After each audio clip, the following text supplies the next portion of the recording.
Well, hello, good morning, and welcome to the Stephen Carlson Show. I'm Stephen Carlson. In today's video, I want to respond to some of the statements by Meet Kevin that he made in his video, 3 Reasons I Won't Use the Roth IRA. First off, I want to make it clear that I'm actually a big fan of Kevin, and I usually have mad love for his content. Now, that being said, I cannot let my appreciation for him cloud my judgment. There's just something about what he said in his video that rubbed me wrong, and I need to set the record straight. Now, I'm sure this is going to piss off some fanboys thinking I'm just totally hating on Kevin, but making money requires attention to detail, and no sugarcoating will change the facts. Of course, remember, we're all just dudes on the internet sharing our opinions. And you know, with that in mind, no one's really right or wrong. Well, except for me, because you know what, I'm always right. Welcome to a special Meet Kevin report where we pick one hotly requested topic that relates to making you money, and we tear it apart and come up with an opinion on it. Today, that topic is the Roth Individual Retirement Account, also sometimes known as the Roth IRA, although technically you're not supposed to call it an IRA. So we'll just go ahead and call it the Roth. Oh, heads up, this is going to require some concentration, so if you want your mind blown, stick around, otherwise, see you later. When I first heard about the Roth, I was working at a Jamba Juice, and the Roth is one of those things that almost kind of seems like a rite of passage. See, I came right out of high school where not even the teachers knew about finance or anything really having to do with money. I certainly wasn't taught anything about money. I feel That is so true about schools not teaching students about actual finances. Heck, I remember all the way back in elementary school. Yeah, I know, long time ago. Going back to Enterprise Village. That was a program designed to teach students to be good little consumers. Without, going into a very long-winded story, let me quickly summarize this for you and then we can get back to Kevin. The concept is each student is given a job with one of about a dozen or so businesses to work for. In my case, I was a bank teller at Barnett Bank. Each student was given a paycheck and a checkbook. Well, that was back in the 80s, so I'm guessing today, now you get a debit card. Anyways, throughout the day you would work your job, and then you would leave and interact with other students at other businesses and purchase products or services along the way. Any items that you purchase with your virtual money, you get to take home and keep with you. But in my case, none of the items interested me, so I decided to just save my money. The stupid thing was, this is against the rules. All students must spend their money by the end of the day.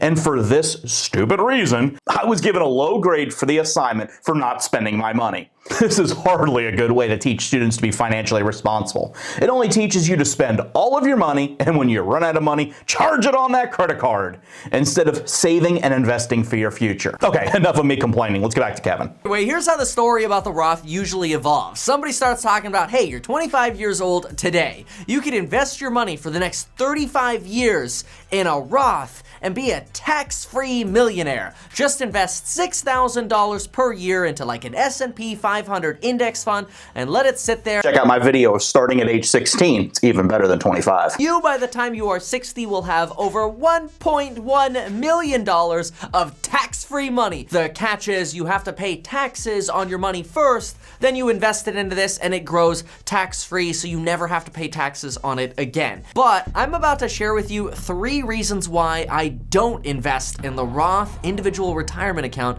and after you get through this video, you might never be inclined to use the Roth as well. And you'll have some ammo to talk against those finance freaks peddling the Roth. Problem number 1, the deleveraging factor. We've probably all heard of the Power One. All right, well, we're gonna listen to what Kevin's statements are. A couple of them I agree with, a couple I don't.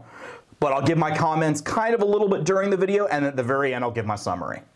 Of a leverage before in investing. And oftentimes when we hear the word leverage, we're like, oh, leverage bad, debt. We don't want to go back to 2008 where teachers were getting loans for $1 million on $50,000 incomes. Yeah, that actually happened. Dead people were getting loans. Well, dead people were getting loans because of shady mortgage brokers, and I've got a ton of information. I would love to make a great video of some of the corruption that was going on in the Tampa Bay foreclosure industry back years ago when I was there. Some of the stuff I saw you would not believe. I definitely need to make a video for you guys about that.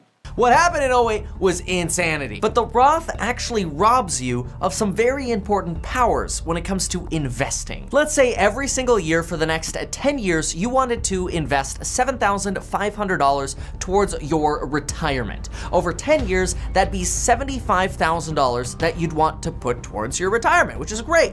You can now put that entire $75,000 over 10 years into a traditional IRA account. Now, if you're using just a traditional IRA or a Roth IRA as a single individual, you can only put $6,000 per year. I think he's referring to couples since him and his wife are married, and he talks about that in a few minutes. Or you could pay your taxes on that $75,000 and put the balance into a Roth. If you make about $65,000 a year, you probably pay around 20%, maybe even a little bit more, on the last dollars you're earning. Well, now let's see how this plays out. With $75,000 into your traditional retirement account, you would get a tax write-off of 20%, and that is worth $15,000 in your pocket right now. If you use the Roth, you would pay $15,000 in taxes to the government right now, and instead, you would have $60,000 in your retirement account. With an 8% return and after 35 years, the Roth would have a value of $1.1 million. The traditional individual retirement account would have a value of about $1.4 million. Obviously, the Roth is tax-free and the other is not. It's known as a taxable account. Now, for these to be an even deal, you could pay about 22% in taxes on the $1.4 million and be left with that same $1.1 million. And this is where you always get that question, oh, is your tax rate gonna be more in the future? Is it gonna be less in the future? Oh, what's it gonna be? Is the Roth right for me? And this is where I usually say I'm really not good at predicting the future. For example, it should be really Now, I do kind of agree with Kevin here, and I understand where he's getting at, that it's very hard to predict the future. In fact, it's basically impossible to truly predict the future. But you can take some educated guesses, and by looking at history, you can see that most likely we are going to have increased taxes in the future. Now I'm ready to have my mind blown. Remember with the traditional retirement account, you're saving $15,000 a year in taxes. You're not giving that to the government now. What we're going to do now is we're going to take that $15,000 every 10 years and we're going to buy some real estate with it. That means on year 10, you're going to buy a house with 5% down for $250,000. Now at year 20, you're going to buy another house for $250,000, and we're just going to keep the numbers exactly the same here just to keep the math really, really simple to make sure there's nothing complicated going on. Then at year 30, you're going to do it again. You're going to buy another place for $250,000. Again, this is just the money that you're saving in taxes because you're getting a tax write-off, putting your money into a traditional retirement account instead of a Roth. Let's also say each of these was a wedge deal. It was a good deal when you bought it, it cash flows, it covers repairs, capex, vacancy, management, remodeling, and any other costs that might come up during the time of your ownership. Did this at 25 and bought your first property at 35, then 45, then 55. By the time you're 60, each of these properties would obviously be worth more. Again, assuming just a basic 3.5% appreciation rate. At 60 years old, you would have now created an additional $1.3 million real estate portfolio. And now you might be thinking to yourself, well, but yeah, you still have loans on them. That's true. You do still have loans. So let's go ahead and sell the properties. Let's pay 7% in selling costs and repairs to get it ready for sale. Let's go ahead and pay off all the debt. And that $1.3 million would give you an extra net worth of $525,000 on top of your existing traditional retirement account. So let's go back to that screen. You've got that $1.4 million in the traditional retirement account, but now you invested your tax savings and you used safe leverage in real estate to generate another $525,000, which now actually makes your retirement portfolio an over $1.9 million portfolio compared to that $1.1 million portfolio with the Roth, giving you... Now, one thing he didn't say here, and I think he was just trying to keep it simple. Obviously, I know Kevin understands this part. He just didn't say it. Throughout the years that you have these properties, presuming you're going to have tenants in there and they're paying rent, that rent is going towards your mortgage. So your renters are paying your mortgage for you, and you still get a tax write-off from the mortgage interest that is paid every year. So you kind of get a second little bonus here. You know, that's why I love real estate, and I agree with Kevin on buying properties. Tons of extra money to pay any kind of taxes if you were so inclined. Wait. How is this possible? How could you possibly take $15,000 3 times, buy real estate, and turn that into $525,000 over 35 years? What's the power of leverage? And remember, this argument number 1 as to why I don't like the Roth is it de-leverages you. It takes away your ability to take this $15,000 you're saving every 10 years by putting money into a traditional retirement account instead of a Roth. It robs you of the ability to invest that $15,000. And if you put that $15,000 in real estate, you could make a pretty incredible return over the next 35 years. Now, obviously, all of this is just an example. I'm not a CPA or financial advisor, so don't sue me, bro, in 35 years or tomorrow for that matter. Do your own research and do your own numbers. But look at this, the Roth is worth just 57% of what your portfolio is worth on the traditional path. There's plenty of room there to pay taxes if you wanted to, but I'm about to blow that up as well. So remember that side portfolio you created by going in the direction of a traditional retirement account instead of the Roth? Well, a lot of us might be thinking, oh, well, you have to pay taxes on that too. You just have to pay taxes everywhere. I just don't want to pay taxes. Well, I'm right there with you. I don't want to pay taxes either, and I don't plan on paying taxes, which is exactly why I like the traditional route better. Watch this. In real estate investing, which you're taking those savings, investing into real estate, you could take a bunch of tax write-offs, and then when it comes time to sell your real estate and buy something else like an apartment building or whatever you want, you could tell the government, hey, do you mind if I catch you later on the taxes I owe you? And the government says, hey, as long as you keep investing in real estate, no problem. You could catch us later. We'll settle up in the future. Go ahead and keep investing in real estate. You don't have to pay any taxes right now. That's called a 1031 exchange. And you could literally buy an investment property, exchange it, and keep deferring when you're ever gonna pay taxes. Now, it's usually at this point that we start thinking, well, the government's going to get you eventually. Well, let's do that example. Let's say eventually you had a $10 million real estate portfolio. And let's say you kept telling the government you'll catch them later on taxes, and you're supposed to pay the government taxes on, say, $9 million, which taxes on $9 million in gains might be somewhere between $2 to $3 million. That's a lot of money in taxes. But hey, the government has to get their money eventually, right? Well, not necessarily. Let's say you've got that $10 million real estate portfolio and you technically have to settle up with the government for that $2 to $3 million, but then you get hit by a bus and your $10 million of real estate goes to your children. The government comes over and you might think the government might say something like, hey, we were owed like $2 to $3 million in taxes here. Can we settle up with the family here? Well, they don't do that. It's so stupid. Guess what the government says? Sorry for your loss. You don't owe us that $2 to $3 million anymore. Appreciate you being a real estate investor. Hey kids, keep it up. Hopefully you just keep investing in real estate, and you know what? We could offer you the same thing. And that's called a stepped up tax basis. It's stupid. The fact that these laws exist to make it so that you never, ever have to pay taxes on real estate, like, why? I don't think it's fair, but I'm gonna take advantage of it. So notice what I could do here. Instead of putting money into a Roth, I can put it into a traditional retirement account, still build that retirement portfolio, but then take the tax savings invested in the real estate and never pay taxes on that real estate. Ever, which is awesome. And then you might be thinking to yourself, well, what about the taxes on that retirement account? The government's going to force you to start taking distributions on that, and then they're gonna get taxes on that. And that's okay, because after all, you did have that $1.4 million portfolio instead of that $1.1 million portfolio with the Roth. So you had more cushion to pay taxes anyway. But it gets even more ridiculous as to why you never wanna use the Roth. Here we go. The government knows that most people that put money into retirement accounts put their money into regular retirement accounts. Because the government knows there's a lot of money in taxable retirement accounts, the government likes to come around and do these incentive programs to give you discounts on the taxes you owe in your retirement account. Now you're thinking to yourself, like, wait a minute, what? That's like a middle finger to the people who are investing in the Roth. The people investing in the Roth are like, I don't want to have to pay a lot of taxes when I'm in retirement where maybe my tax bill is going to be bigger or whatever. But then you do that and you see the government giving people discounts who went with the regular retirement option. It's like, oh, wait a minute, seriously? The people in the Roth just get screwed again. Well, yeah. And you might be thinking to yourself, well, Kevin, can you give us an example?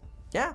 Easy. Enter a very recent example called a real estate opportunity zone. And you don't really have to know what the opportunity zones are. Just know that, let's say you had a bunch of money that was taxable in a retirement account, and then you wanted to invest in a real estate opportunity zone. If you now move your money into that opportunity zone and you keep it there for 5 to 7 years, the government's going to give you a 10 to 15% discount on the taxes you owe on that money. And so all of a sudden it's like the traditional retirement account people are getting another 10 to 15. Which is 100% true, and is the reason why I'm buying most of my properties in some of these zones, because then I can write off a vast majority of my capital gains. There's also some additional rules. If you keep it beyond the years that he's mentioning, you keep it up to 10, and in some cases I think up to 15. I need to check, but I know it's up to 10. Then there is no capital gains tax on the profit. 15% discount on the taxes they owe. The Roth people are like, well, I don't owe any taxes, so I don't get to use that 10 to 15% coupon. Darn, wish I had known that 35 years ago, except you have no idea what kind of discount options the government's going to come up with.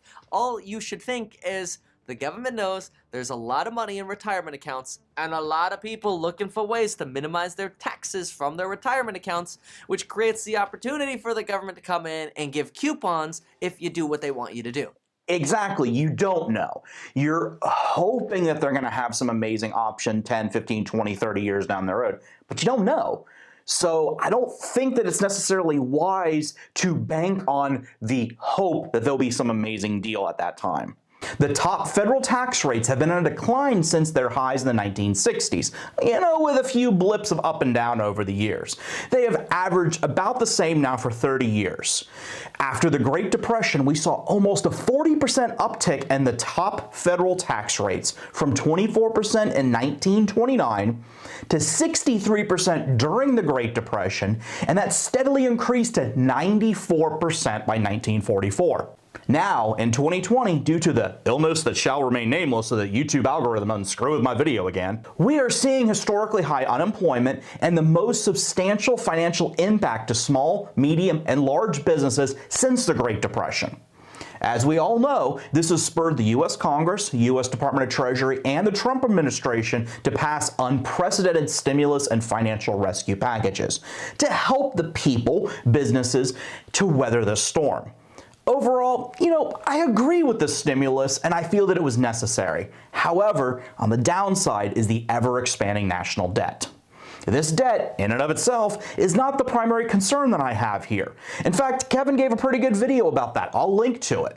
The more significant concern that I see is the growing sentiment for Democratic socialistic platform that are encouraging both parties to pass ever-increasing spending bills. I'm not here to, argue the nuances, the pros and cons of this political platform. This video is strictly about the facts of finances. Once you turn on the faucet of free, easy money, it's really hard to turn that off. And this is not a right versus left issue. In fact, if you want to read about how both political parties have lied, cheated, and stole from the American people, check out my book, America Hijacked. The link is in the description below. Okay, now let's get back to the reason why I have a disagreement with Kevin. With all this in mind, I feel there is a strong likelihood that over the coming decade or two, Congress will be forced to raise taxes to cover the cost of the ever-expanding social programs.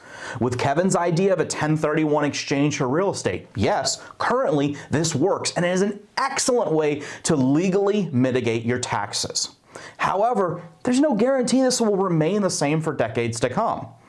I can very easily see a political talking point from someone like Representative Omar, Democrat from Minnesota, claiming that the evil landlords are getting rich off of the backs of the good old people.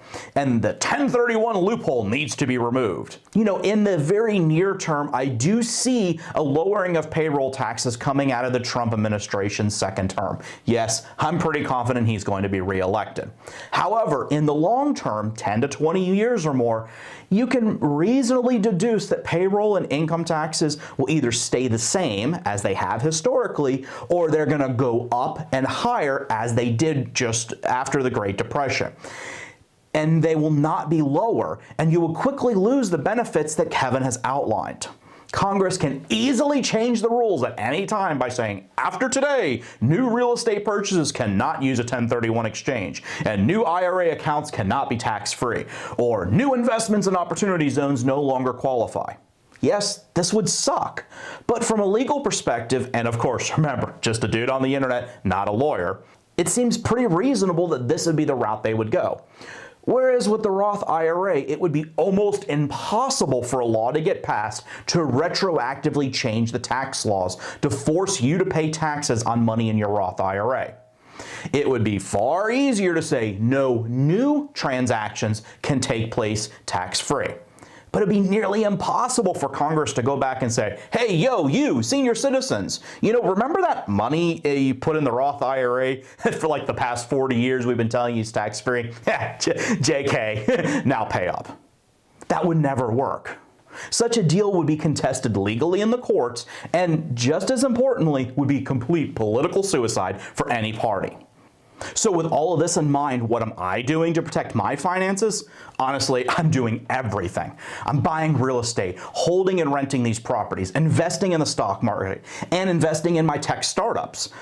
You know, while my general goal is not to necessarily sell my properties, a 1031 exchange currently is a perfect option should I choose to divest some of my portfolio and transition to some other different properties. I also max out my Roth IRA contribution every year. This is currently set at $6,000 if you are under 50 years old. I also have a simple IRA, which is similar to the simple 401k that Kevin mentioned, but my simple IRA is with my business. I also participate in a health savings account, an HSA. Then lastly, I have a normal taxable brokerage account as well. Doing this in some cases is very beneficial because I can take tax write-offs for losses, but that's another video. This way, no matter how the laws change, I can take advantage of all of them. If a bill comes out giving a tax break to tax advantage accounts, I can use it. If there's a different law for normal tax investments, I can use that one as well. No options are perfect, of course, but spreading the risk across multiple tax strategies, I feel, is the best. Now, thank you very much for watching. Make sure that you like, subscribe, and comment to this video as it really helps with the YouTube algorithm. Also, please check out my book, America Hijacked, if you're interested in the political discourse of the United States. And last, please make sure you check out the Webull link in the description below, as it will allow you to open a brokerage account, and if you deposit $100 into your account, Webull's going to give you 2 free stocks, with one of them being valued up to $1,400. Lastly, please make sure you check out Meet Kevin if you haven't already. His channel is linked in the description. Also, check out his online video courses. Like I said, I have not actually seen them, but I do look forward to making a full review of them in the future. Thanks again, and I'll see you on the next one.